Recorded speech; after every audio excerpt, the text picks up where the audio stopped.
Jeff Marr, thank you for joining us today. We wanted to discuss what's going on in the Fed. And I know you know way more about this than either of us do. And so we're looking forward to hearing Part- your observations on Fed Watch. and getting your Yeah. wisdom and your take on all this. That's right. Well, We're just going to let you run with it and we're just kind of ask questions as we go along. yeah. Well, you cannot understate the upcoming changes that we're embarking on. Um, believe it or not, Kevin Warsh back in 2017 was considered to be President Trump's first term to be the Fed chair, Hmm. but Jerome Powell got the nod. Pardon me, I still have a tickle in my throat. Um, Kevin Warsh, he's the new kid on the block, but he's really not. This guy has some supreme credentials. Um, he's actually been on the Federal Reserve Board before. He was George Bush appointed him onto the Board of Governors back in 2006. And there's seven seven Board of Governors as part of the Federal Reserve, and he was one of those. Um, and he Quick was. question, Jeff. Mhm. How many of those are appointed? They're all appointed. They're all appointed by They're all politicians? they're all appointed. Yep. Yep. All seven. And yeah, the Federal Reserve is made up of seven members of the Board of Governors and 12 central bank presidents. Okay. And so there's a Now, total of, oh, right go now, ahead. the central bank presidents, you mean one for each of the central banks? One Because I for know each of there's the 12. central So each banks. one has a president. Now they sit on there. So you're saying that seven of them are not elected. Well, okay, they're selected because they're appointees, Mhm. and then the other Mhm. 12 are not. Is that The other 12 correct? are Or not. Yeah. okay. Yeah. And to be honest, I don't know how the central bank presidents obtain their title. They Okay. don't change very often. Um, but all seven governors always vote in each of the meetings, and and then we have five of the central bank presidents that vote, and they do a round robin rotation, except for John Williams. He's the New York Fed president. He gets to vote indefinitely. And Mhm. so Now, he, him as a person or whoever's in charge of the New York Fed. who was ever in charge of the New York Fed. Yeah, Okay. the New York Fed is the largest of the central banks. Hmm. So they get to vote indefinitely at every meeting. Okay. So And then it then rotates between the other 11 the and the other four seats. four rotate with the other 11 banks. Okay. And they rotate each year. Um, Yeah. Now, how long are the and governors? How long are those? I don't know, whoever the appointees are. How long, what's their term? the, well, like Kevin Warsh, he has a 4-year term for being the Fed chair, and Hmm. he has a 14-year term for being a Fed governor. Okay. And yeah, 14 years is the standard for the Fed governors. So when you're a Um, Fed governor, how do you get out? I mean, I would assume you can say, raise your hand and say, hey, I'm done. yep. And then I'm out, I'm not healthy or whatever's going on. But is it like cycled through? So it's every 2 years or, a Yeah, new one gets appointed or, yeah. If they get down, if they do all 14 years, then they need to be reappointed, and it's an opportunity for a president to reappoint someone new. Okay. So if With he's in for congressional oversight, I'm sure. yeah, so Yeah. if he's in for 14 years and then he also gets four as chairman, is that 14 plus four, or is the four included in the 14? Yes, Okay. included in the 14. Okay. Yeah. Jerome Powell, his 14-year term ends in early 2028. Okay, so he still has So, 2 years left. yeah, by the way, he's the first person to resign from being Fed chair and still stay on the board. Oh. Normally, when they step down from Fed chair, they they step down from their board title as well. Okay. Hmm. And so, um, but what we have with Kevin Warsh, we had the June Fed meeting that was that week and a half ago.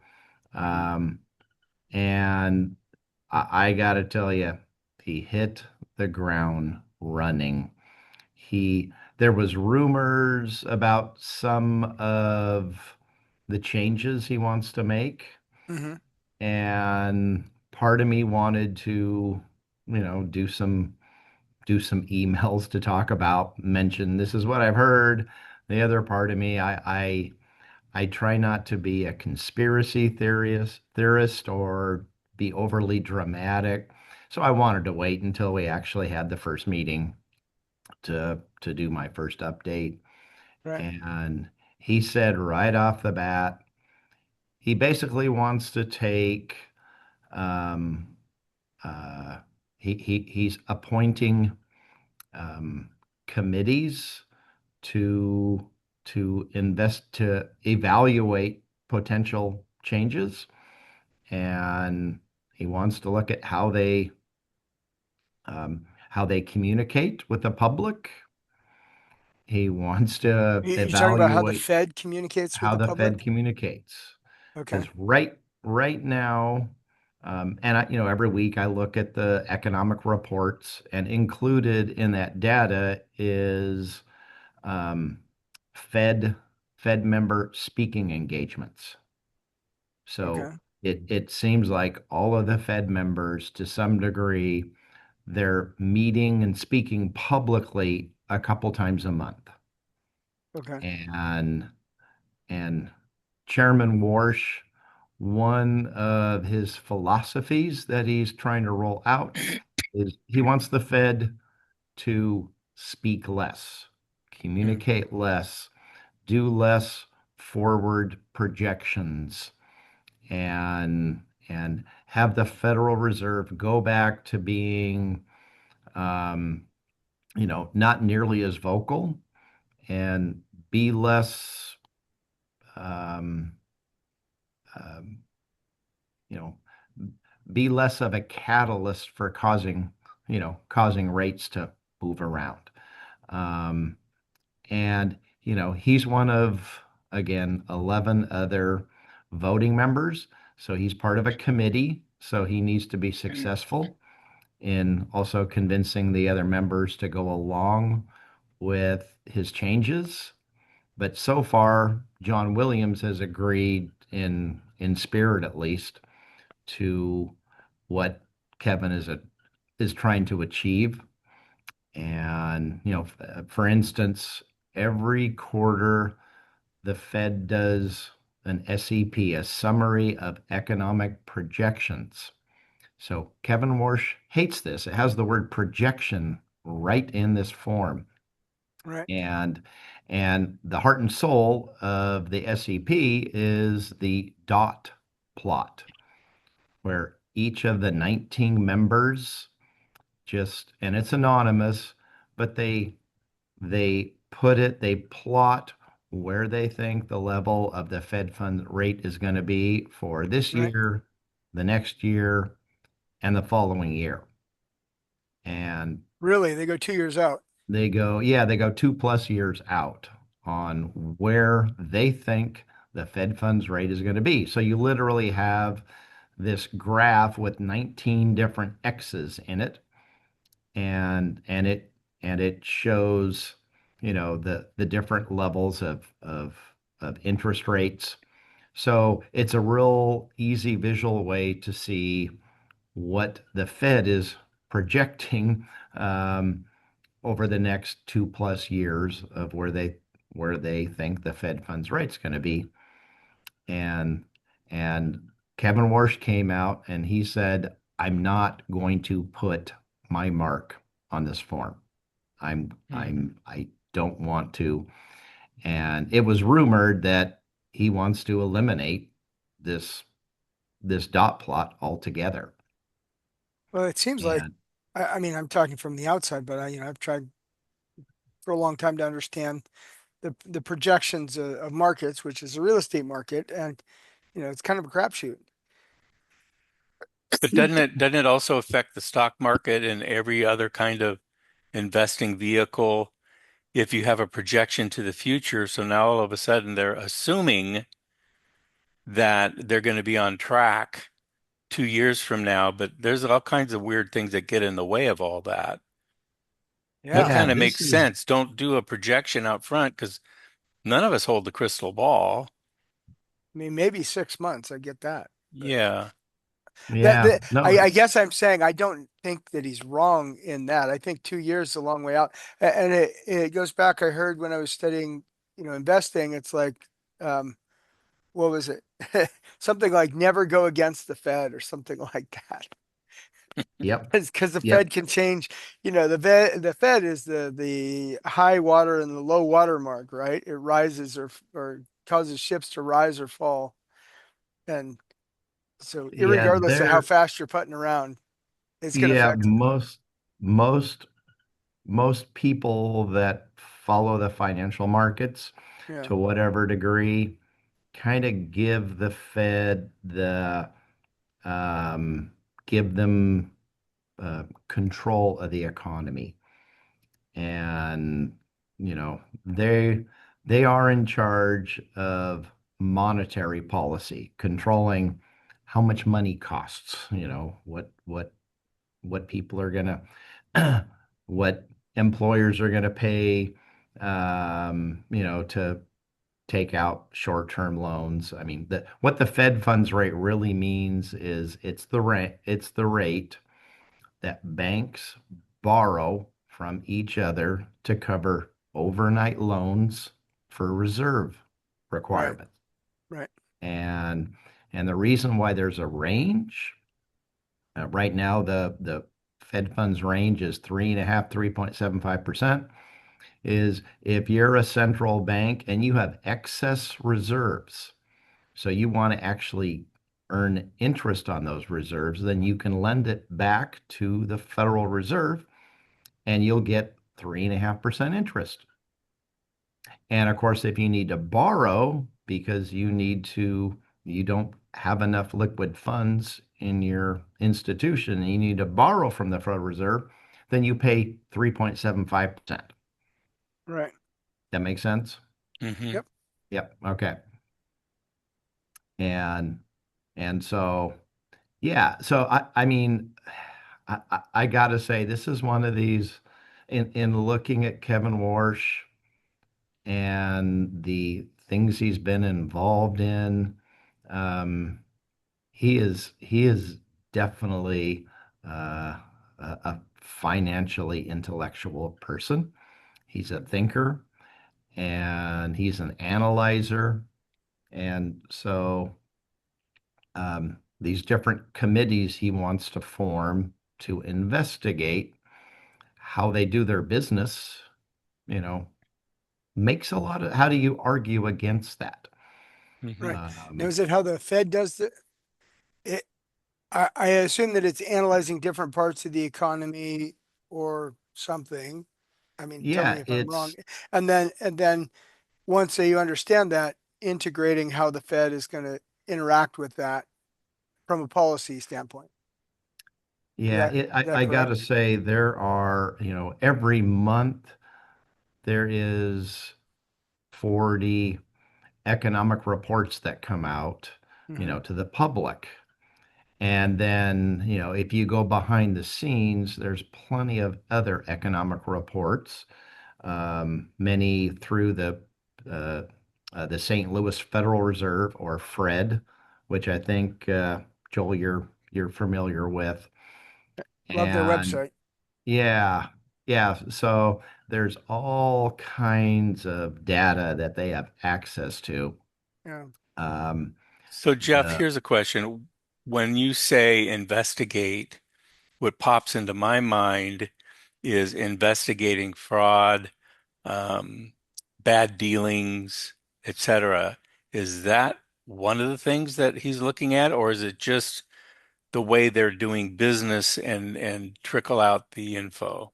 the latter, the Okay, latter. okay. Yeah, if real easy on the surface, something to point out that, in my opinion, and many other people, doesn't make a whole lot of sense, and we really should evaluate the source of the data. That is the labor, how we measure labor, Mm-hmm. labor growth, labor shrinkage. Um, They're always and amending that, it seems like. It comes out and then 2 weeks later it's a whole different number. I just no consistency yeah, there. and I'm going to tell you the very nature of that, and you're probably going to shake your head going, why do we do it this way? Mm, Um, there's a variety of sources that we get labor data from, but the one that holds the most water is the BLS, the Bureau of Labor Statistics. And they measure labor from two different ways. They do a household survey and they do a business survey.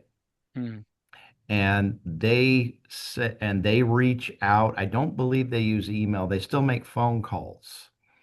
And they take polls from they send out this information, and for the businesses, they send out a poll, and they're basically saying, how many people have you hired, how many people have you let go, what's the average rate of pay, so on and so forth. Right. And when they send out those polls, only a certain percentage of those polls get completed in a short period of time. Yeah.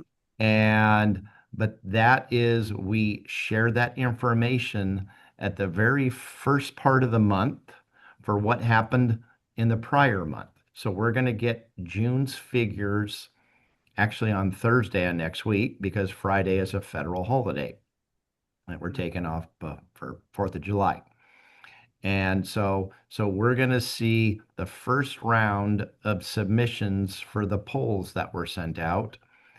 And it used to be back when people had regular phones and you're able to, the BLS was able to get a hold of people. It used to be that by the time we did that um, first data dump, we had like somewhere around 80% of people responding. Now Right. it's closer to 60%. So what happens is we update the information the following month with the poll for June's figures. And then we update it again a month after. And because then we've gotten all the polls have been, people have finished their taking their poll, finished the paperwork.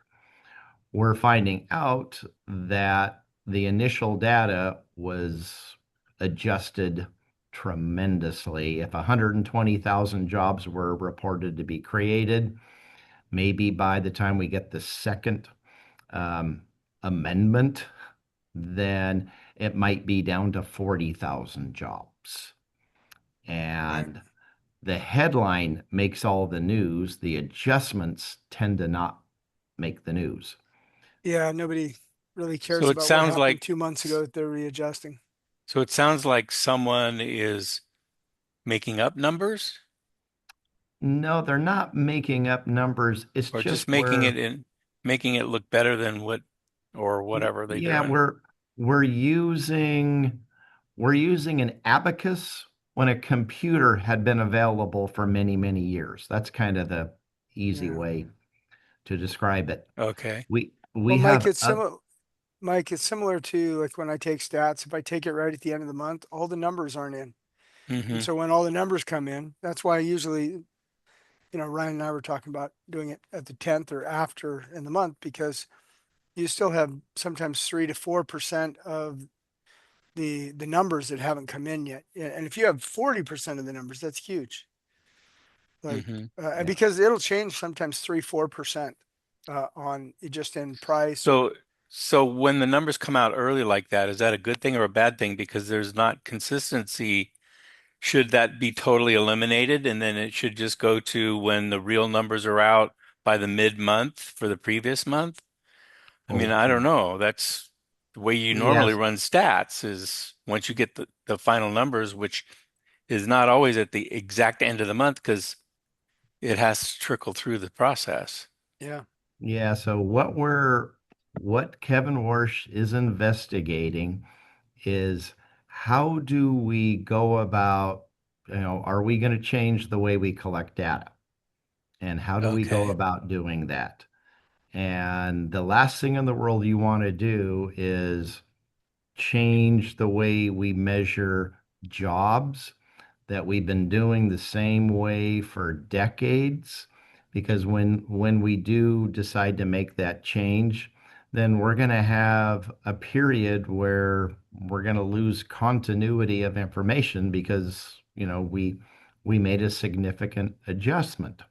yeah, And so, that's why there's these committees that are going to be formed to evaluate how and if we go about making these changes.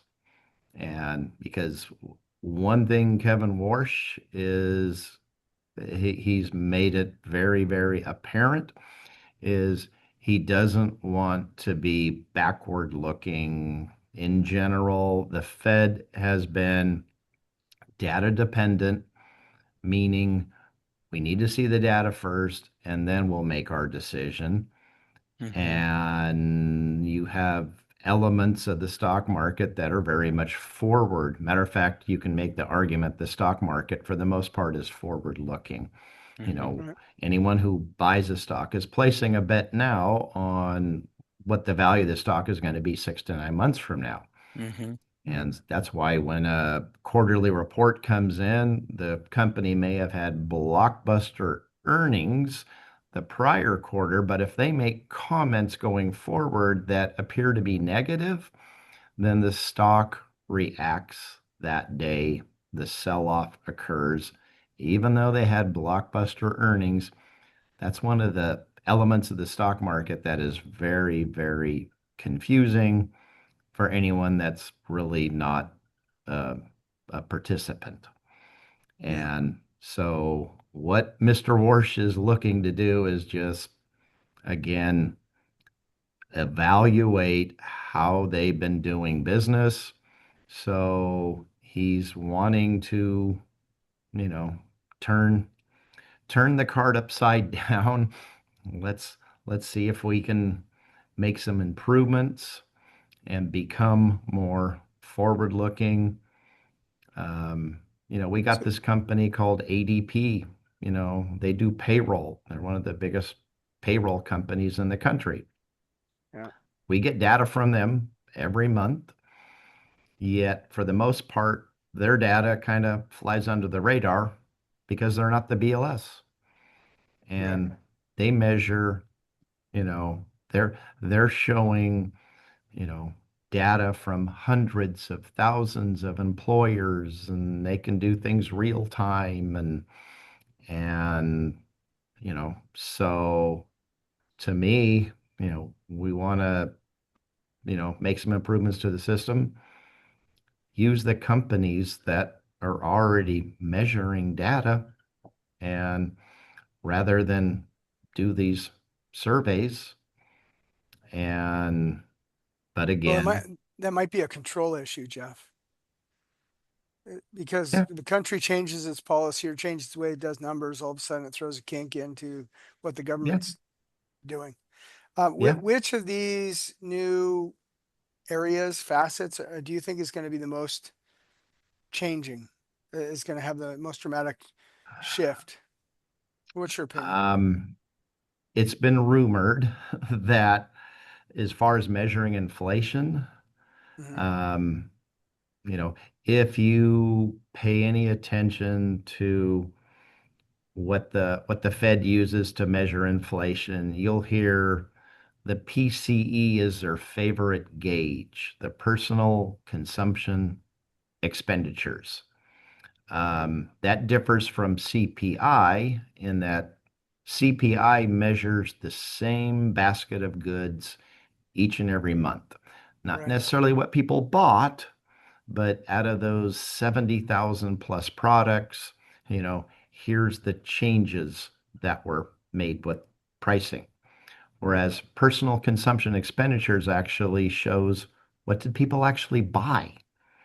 And if they didn't buy some of the items that are included in CPI, well, then PCE is considered a little bit more relevant because of that. But what um, Kevin Warsh has suggested, and within PCE, is that he wants to use what's called the Dallas Trim Mean. And so mean means average. So what, and trim means he wants to use this it's an existing gauge. It basically knocks out the top the items that had the highest increases and the lowest increases and capture more of the middle. Okay. Now, if he were to do that and be successful, the interest rate that same because there's an annual interest rate associated with that's running about 2.4%. Okay. The PCE And you're yesterday, talking about economic growth. I'm the sorry, inflation the growth. annual rate of change. Okay. Inflation is measured by Yeah. a monthly and an annual rate of change. And the annual rate of change of uh, uh, this Dallas trim mean number was 2.3 and change rounded up to 2.4%. Right. The Mm. latest regular PCE number for core inflation was 3.4%. Right. So there's a point less. So yeah, so I think about this and I go, are we really going to change to a different way to measure inflation where right off the bat the interest rate is 1% lower on this annual rate of change? Yeah. And if we do that, are we going to then say, well, we want inflation to be 1% rather than have a 2% cap? Well, right. And my concern with anything like that is when you do the changes, are you changing to the right thing? And to me, the right thing is whatever most accurately reflects the reality. And I mean, I don't know what any of those are. That is how they would reflect reality. But what I've suspect is that not uncommonly is that government bureaus or entities are at times asked to adjust their numbers so that they're reflecting things that benefit political, uh, whatever's going on politically, to make things sound better or sound worse. And I would hope. I mean, I think generally the Bureau of Labor Statistics and other number crunchers in the government have done a really good job of tracking that stuff. But I would hate to see it become political for one side or the other, either side. I don't. I want it to be what's the reflection of the numbers, not how can we create good sound bites so that we can win. Yeah, And yeah, I don't want to get too far afield. And then whenever you change, it's like, well, we're voting for this and we're voting for this. And but what's really, I think, I would really hope that he's going to be really logical about it and go, okay, which one's the best reflection of what's going on with the American people and can help how what can best benefit the American people. yeah. And by the way, when it comes to measuring inflation from a very broad-based perspective, um, uh, it's obviously hit or miss and mostly miss on how much these reports, how much they relate to whatever households we're talking about. And there are other inflationary reports that actually do a little bit more customization, but we're not Hmm. going to use something when we're trying to measure, national averages Right.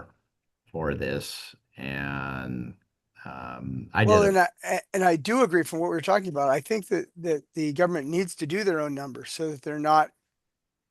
I mean, you can take from different companies, and like you're talking about, and some of them are definitely the big, the 800-pound gorilla in their industry, and their numbers should be looked at.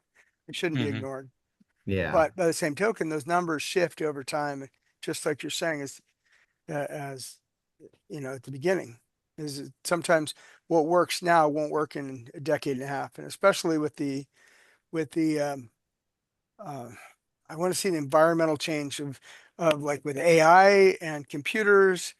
I mean, when I was in college, when I started, we didn't have email, and right, and so I was out Well, of country. I'd send a letter. It'd take 6 weeks to get there, and then somebody had email, and I could send it and be there in 3 seconds, and well, now and data big is much changes. easier to get and to compile and put together. So I understand him looking at new avenues to gather the data. And I think it's going to be a big change because the way they're gathering data is very consistent over the years, but it's not as accurate as it really, really could be. And I think technology and AI and everybody reporting and everything going into one source and then putting it all together makes incredible sense. And it's going to turn things around, I think. I think it's going to be eye-opening. So what's your opinion about the direction we're headed? Um, is it good? Is it bad? Is there any things we should be looking at and paying attention to? Yeah, what should we be afraid of? What Well, should we that call our yeah, congressman about?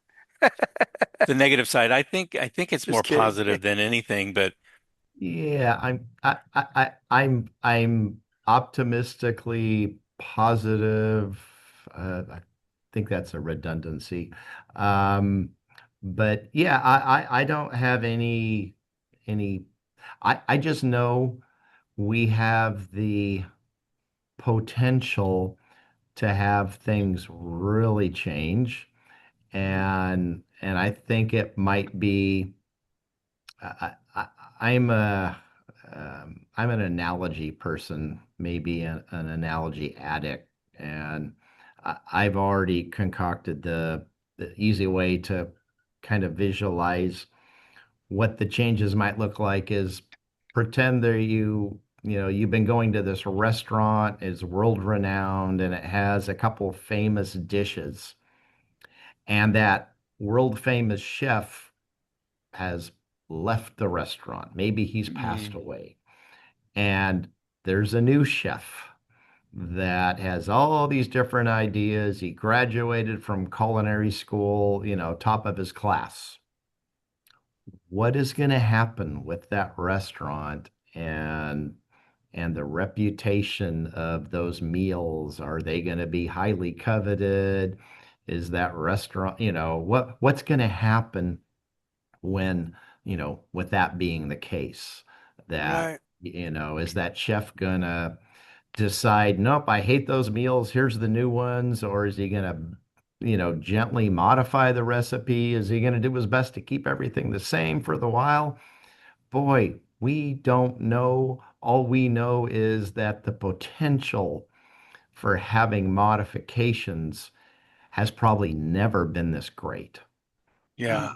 So that chef could throw in another award-winning dish, keep the other dishes active. Instead of two, now have four or six, which then could turn everything around in a positive direction. And or it could mess up and say, that's not my thing. And then all of a sudden, patrons say, I'm not going there anymore. It's too fast of a change. Yep. Mhm. Yep. Okay. And So, and this So, chef yeah. announced that he wants to evaluate everything, including AI. Oh, He yeah. wants he wants to, I don't know if he wants to control the effects of how artificial intelligence should be involved in how they do business or just in general. Um, but he wants to look at different ways for measuring jobs, different ways for measuring inflation, and again, the communications. So he's turning everything upside down potentially, but what if these committees don't really suggest any major changes? Hmm. So Right. that could, So here's an interesting word, prediction. So I know sometimes we don't want to talk about prediction, but Jeff Marr's got to have some kind of a feeling or a prediction into where we're headed. Can you speak to that, maybe? yeah. Um, the one thing that he's been really consistent on, matter of fact, you didn't ask me, well, why did he leave the Fed? He had a 14-year term. He left after 5 or 6 years. Hmm. Why did he leave? Mm, He left because he was the one member of the Fed that didn't like the second and third rounds of quantitative easing. Because mm, I know you both remember what happened with the housing market. Hmm. And, starting in '07, '08, '09. Hmm. He was okay in 2008 when we announced the first round of quantitative easing, meaning the Fed's gonna buy up all these treasury and mortgage bonds Hmm. to right. artificially tamp down rates and incentivize more buyers to step up and buy a home. And he was okay with the first round, but he didn't like the second round. He kind of drew the line. And the committee went ahead and moved forward without him. And that was in 2010 when they had the second round. And by 2011, he felt like he wasn't um, uh, his opinions weren't being listened to, so Right. he decided to part ways. Um, and and so one of the things he's already announced is he wants to reduce the Fed's balance sheet, which it's right around $6.7 trillion worth of mortgage bonds and treasuries, and that's about two-thirds treasuries, one-third mortgage bonds. Okay. So he wants the Fed to start selling and to make the Fed more nimble going forward. Right. If you sell mortgage bonds, if you sell treasury bonds, that pushes the price down and the yields up. So even if he decides to cut rates, even if he figures out a way to kind of get around the inflationary environment, um, and he figures out how to justify cutting rates if that's combined with the Fed also selling off their mortgage and treasury bonds. Those two things will kind of counteract each other. And and so and seeing that we now have 1 to 2 rate hikes on the horizon by year's end, there's no talk of any rate cuts. Okay. I I'm I'm just kind of praying that mortgage rates hold close to their current levels. It would be sheer luck if we saw rates meander downward. Mm. Hmm. Um, but I also don't think the one thing that's, as an outsider kind of looking in, with all the volatility we've seen happening, we've really seen the equity markets have been a little more volatile, but the bond markets have been relatively stable.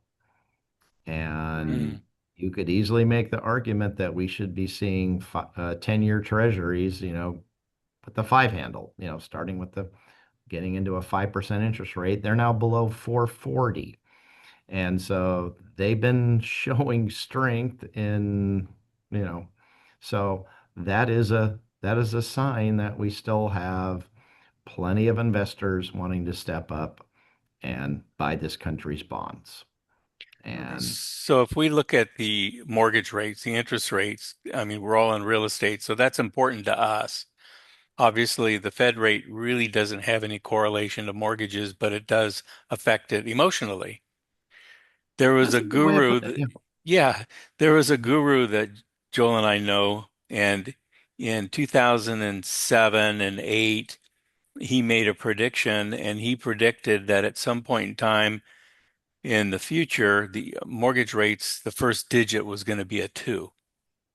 Everybody just shook their head and said, "No way is that going to happen. It's never going to happen." Well, guess what? There was a few weeks that the first digit on mortgage rates was a two. Mm. So last time I heard from him, his prediction was there's a possibility that we could get the first digit back to two. I'm figuring the first digit could be like a three. And it So sounds like what you're saying, Jeff, is that it's actually likely to go higher from here. yeah. So is that a possible in the next few years with the direction that he's going, turning things around, that it could go in the opposite direction politely? That would require a Fed that reacts very dovishly to, future economic events that work against our country. Hmm. Because So what you're saying it is to reduce the Fed funds rate dramatically for whatever the unforeseen things are that that would happen. require Kevin Warsh to step away from his desire to sell treasuries and mortgages, reduce the balance sheet, and go Right. the other direction. Yeah, and buy Mm, more bonds is what you're And saying, of or all the mortgages. people that President Trump could have picked for his appointee, he picked the one guy who is arguably the most hawkish, mm, Hawkish most meaning what? inclined to raise rates. Okay. Because again, the reason why he left the Federal Reserve in 2011 is because he didn't agree with the second and third round of quantitative easing. Well, it Okay. was the second round that they were working on.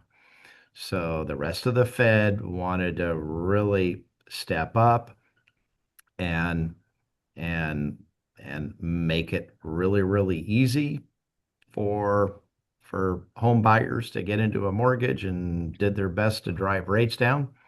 Yeah. And then when we got into COVID, we went into overdrive with our dovishness, hmm Yeah. and we dramatically stepped up. At one point we were buying, what was it, 200 plus billion dollars worth of treasuries and mortgages every month. I mean, hmm it was insane. hmm Yeah. And then we had, the government sending out, paying people for, being out of work, paying people not to go to work. And, those of hmm us who were self-employed, we didn't have that. Right. We probably knew people where that was happening. And that's why we had the US savings rate was hitting like 6%. It had been Yeah. nowhere near that because Yeah. we were shoving money into people's bank accounts, whether they asked for it or not. Hmm Yeah. Yeah. That's And true. and now the past 4 years, we're paying the price of the money just being. That's why the government has such a huge deficit because we we shoved funds into people's bank accounts, And a and we lot of it just borrowed to do that. yeah, a lot of it's just disappeared. There's no tracking or anything. Yep, Yeah. yep, yeah. So Okay. I don't see any pathway to mortgage rates going lower in the near term. Now, Near when you term say near being one term, do you year, mean, 2 years. yeah, yeah, the next couple years, okay, if from Kevin Warsh's perspective and the rest of the Fed members, if things go well and we're able to gently reduce our our bond holdings and hopefully we're able to get back to consider rate cuts. I would be more than happy if we just stayed neutral. Um, but if we could keep rates in their current state, anywhere close to the low to mid sixes, high sixes for the next couple of years, I think that would be a victory. That'd be the and new norm then. That would be the new norm. And yeah, I mean, you know, wouldn't it be nice if mortgage rates weren't really like the big news on what makes people buy a home? Right. That you're changing jobs, you're trying to take care of family, you got to move close to family, you know, you're raising a family, you got a new promotion and you know, in other words, there's kind of some exciting things that have nothing to do with the level of interest rates. Yeah. yeah, I know my And dad bought his house in 1967 and his interest was 6.25. yeah, rates were on the low 1960. side back then. Yeah, that Yep. was considered low. Oh yeah. yeah, And now Yeah. everybody's going cuckoo and we're at 6.25, 6.5-ish, give or take. And I just go, wow, you weren't It's around when it was 18% like I was. yeah. Yeah. Yeah. How And quickly then we forget. yeah, we had a 12-year period where rates were between 2 and 5. Yeah, yeah, And that's spoiled. and you get used to that. yeah. A And lot of people did. So, yeah. Jeff, tell us after that. Tell us your perspective on the rates, like where they're at, which is in the six and the sevens. What? How is that? Uh, give some perspective because I think I hear from a lot of people, oh, we're waiting till it goes into the fives, or we're waiting for the rates to get lower. And my feeling from the outside, and I don't work with the rates all the time, is that, 6, 7 is a good solid rate that you can hang on to for a while. And, it's not too much not too little. Uh, If it gets to I want to five hear your eight, perspective. yeah, if it gets to 5.8, 5.9, if the first digit's a five, I think we're going to see a lot of activity. But once it gets like 6.1, 6.2, something about the five opposed to the number six, I, I don't know if we'd Yeah. ever hit the five. Um, I'm kind Yeah. of with you there. I got a lady who I started talking to her right at the first of the year, and January, February, we had mortgage rates at about 3-year lows. They were in the high fives. Okay. Hmm. But she was moving really, really, really slowly. She needs to go from her 2-story house to a single story. She had an accident on her stairs. So to Oh, me, you're in a house that's a liability for you. And and and she's a college teacher and she just finished classes maybe a month ago. She got back to me the other day and said, "Oh, I hear rates are higher. So I'm going to talk to my financial planner because I know I need to bring in a bigger down payment." And I thought, hmm. huh, yeah, why don't you talk to your loan guy about a couple ways we could offset this? Hmm. Doing a temporary or permanent rate buy down. Yeah. And so you're going to let economic circumstances really kind of dictate your ability to change primary residences that you really need to do this because you said you injured yourself and you can't make it up the stairs like it's like I I gotta say sometimes talking to people when you find out what's important to them, and then you learn these other things after the fact that, you know, to me, we all prioritize how Yeah. what is truly important to us. Hmm. But yeah, as the salespeople we are, it's it's a little frustrating. But yeah, if I'm talking to someone who's really maybe their favorite uncle says, don't buy a home until because I know rates are going to come into the fives or into the fours. Uh, I I'd be like, wow, what are you going to do if rates go into the sevens and stay there? So in other words, your favorite uncle didn't really, he was reading yesterday's newspaper, he was wishful thinking, and you missed Yeah. out on living the life the quality of life that you could have lived had you purchased that home in that area of your choice and locked in your housing payments and, Well, there's moved. other factors that come with that too. Those houses that you're interested in may not be available. And if they are available, they're going to be available at a whole different price. Yeah. Yeah. So, Yeah. gosh, You're it's looking at many times it's 3% about the price. inflation every year. Yeah. Yeah, but I it used to really bother me that I couldn't convince someone to think logically to Hmm. and now I'm just kind of like, well, I'm gonna give them my spiel, and if they're gonna figure out ways to sabotage what they say are their goals, then I I can't do anything about that. Right. you Yeah. know. But I do know that a lot of times when you're talking to someone, if you can find out who in their family might be their go-to person for, getting their opinion about what they should do, and if you can get that person involved And in a get them conversation, logical. Hmm. get them, yeah, get them, have them come to the office, get them involved.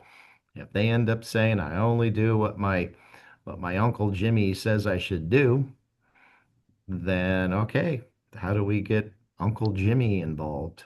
You know, Hmm. maybe you That got makes another sense. client, if that happens. Makes great sense. Um, yeah, but I don't see, I just don't see, I mean, and I'm a big believer too, even though I can feel very, very certain about what I see happening, Hmm. I'm also adult enough to know that, hey, things could slowly go. They could, we could see rates for, this week. We saw what I would consider to be a bona fide flight to quality. We've seen a lot of money flow in to the stock market, especially these chip stocks, these memory stocks, like we have not seen. There's companies that are up 30, 40, 50 times from where they were a year ago. And they're Wow. big companies that have been around for decades. Hmm. And that makes no sense. But from a logical standpoint, if you know a company is, their stock has doubled, quadrupled, 50 times what it was a year or two ago, then you also got to assume, boy, that trade can go the other way. And Yeah. Hmm. we've seen the air come out of some of these companies in the past couple of weeks, and we've seen money go into the bond market. So money goes into bonds when there's any real amount of concern with stocks. Right. And it used to be more often than not, if the stock market sold off, the bond market was the beneficiary, and we saw rates go lower. Hmm. That used to be the norm. That has not been the norm the past, I don't know, since COVID. Hmm. Right. Um, it's like money either flows into stocks and bonds and gold and Bitcoin, or it goes out of all those things. Right. And you just have to pay attention to the different factions of the stock market and not make the assumption that if this happens, then this other, money goes in here, and then it's gonna come out of these other areas. It's like, no, no, Right. they're all almost acting independently. Wow. Yeah, it's really So, interesting. yeah, Okay. Jeff, thank you so much for your time today and helping Yeah. explain some of this stuff for us. That you was got it. quite eye-opening. It really, for me anyways, created some clarity that things are crazy. We Yeah, don't know what the heck is going on.